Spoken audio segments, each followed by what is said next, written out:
Bonjour à tous, je suis Nathalie Seman, psychologue clinicienne et j'aimerais vous donner quelques conseils afin que vous puissiez passer un bon Pourim cette année malgré la situation de guerre d'aujourd'hui.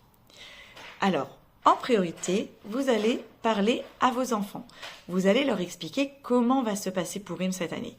Les enfants peuvent tout entendre, il suffit de leur expliquer avec des mots simples. Chérie, cette année, nous allons devoir passer le michté à la maison, car il est possible qu'il y ait des hazakotes. Mais ne t'inquiète pas, nous allons aussi bien manger que d'habitude et nous allons aussi bien faire la fête que d'habitude. Ensuite, organisez le mamad, de sorte qu'il y ait toutes sortes de petites surprises pour les enfants à l'intérieur. Vous pouvez par exemple commencer aussi une activité avec eux comme un puzzle que vous continuez à faire à chaque fois que vous y retournez. Avec eux bien sûr. Des bonbons, des chocolats, des chips, bref, toutes sortes de petites surprises, des jeux aussi, qui permettront de compenser avec le stress qu'on peut ressentir dans cette situation. Si vous devez vous rendre dans un miklat, alors préparez un sac spécial avec tout le nécessaire que vous emporterez avec vous. Afin d'éviter l'angoisse de l'entrée dans le mamad, donnez à chacun un rôle.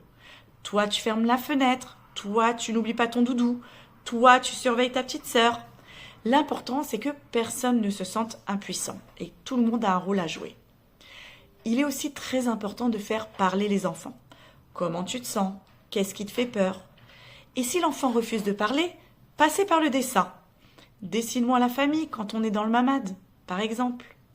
Et verbalisez aussi les émotions avec eux. Tu sais, moi aussi parfois j'ai peur, c'est normal. C'est normal d'avoir peur car la hazaka fait peur. Mais je sais qu'on est bien protégé dans le mamad. C'est un endroit anti-bombe. Et Hachem nous protège, notre armée nous protège. Et moi, c'est mon rôle et je te protège. Je suis là. Je vais aussi vous donner quelques outils pour apprendre à gérer le stress quand il est trop présent. Il s'agit de la cohérence cardiaque. C'est un exercice de respiration qui permet de respirer au même rythme que les battements de votre cœur. Et vous verrez que petit à petit, le taux de cortisol qui est lié au stress diminuera. Il y a aussi l'exercice de l'ancrage à la réalité avec le 5-4-3-2-1 qui utilise les 5 sens. Par exemple, vous pouvez le faire avec les enfants. Vous citez 5 choses que vous voyez. Vous citez 4 bruits que vous entendez. Vous citez 3 matières que vous touchez. Vous citez 2 odeurs que vous sentez. Vous citez un goût. Et ça va permettre vraiment de faire baisser quand le stress ou l'angoisse, quand elle est trop envahissante. Utilisez aussi votre corps. Chantez, dansez avec vos enfants dans le miklat ou dans le mamad. C'est très important. Ça va permettre de sortir toute l'énergie négative et en plus mettre de l'énergie positive. Donc, c'est tout bénef.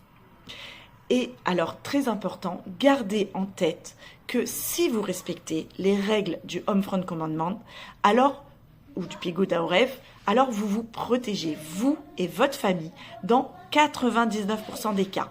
Les 1% dépendent d'Hachem, parce que nous ne pouvons pas tout contrôler, et il faut l'accepter. Mais nous devons vivre sur les 99%, et non sur l'inquiétude des 1%. Alors, restez confiants. Et surtout, n'oubliez pas, vous n'êtes pas seul. Nous sommes un seul et même peuple, un seul cœur. Nous vivons la même chose, tous ensemble. Personne n'a jamais réussi à faire plier le peuple juif ni à l'empêcher de pratiquer la Torah. Donc aujourd'hui, nous allons fêter Pourim avec toute la joie dont nous sommes capables. Kol Touv et joyeux Pourim.